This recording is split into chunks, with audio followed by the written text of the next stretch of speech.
کہ آپ نے یہ کس اس کے تحت کیا ہے، بلکہ اپنے تحفظات کا بھی اظہار کیا تھا۔ تو یہ جو جسٹس یحییٰ آفریدی کی طرف سے ایک میں سمجھتا ہوں یہ جو انہوں نے آرڈر جاری کیا ہے، یہ ایک کوشش ہے ججز کے درمیان ایک جو اختلافات اور بڑھتی ہوئی جو خلیج ہے اس کو کم کرنے کے حوالے سے۔ لیکن سوال یہ ہے کہ کیا جسٹس یحییٰ آفریدی کے جو یہ اقدامات ہیں، کیا وہ اس جو انٹرنل پالیٹکس ہے سپریم کورٹ کے اندر ججز کے درمیان، کیا وہ ختم ہو سکے گی؟ اور کیا جو جسٹس منصور علی شاہ اور جسٹس منیب اختر کے گریونسز ہیں، خاص طور کے اوپر جو ان کو محروم رکھا گیا چیف جسٹس بننے سے 26ویں آئینی ترمیم کے بعد، کیا وہ جسٹس منصور علی شاہ اس کو وہ بھلا پائیں گے؟ میں یہ سمجھتا ہوں جتنی میری ایک صحافتی جو ایک کریئر میں جو جتنا بھی انڈرسٹینڈنگ ہے اور جتنا میں نے ان ججز کو دیکھا یا ان کے فیصلوں سے وہ کیا ہے، جسٹس منصور علی شاہ جو کل خاص طور کے اوپر انہوں نے جسٹس قاضی فائز عیسیٰ کے خلاف خط لکھا، اس کے بعد میں سمجھتا ہوں ان کا جو غصہ ہے اور جو ان کی گریونسز ہیں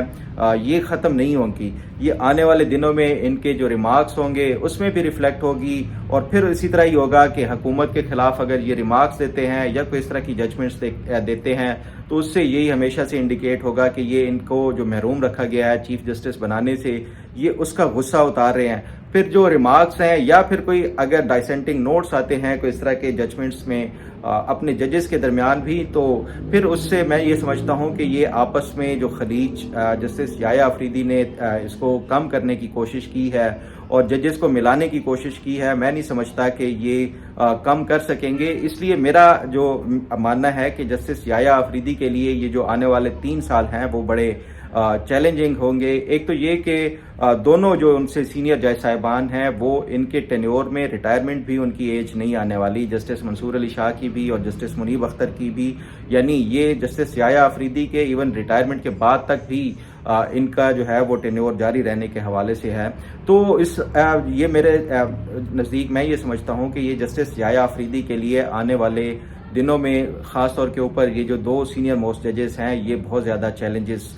سامنے لائیں گے، اور اگر جسٹس یحییٰ آفریدی ان کی لائن کو ٹو کرتے ہوئے انہوں نے کام کیا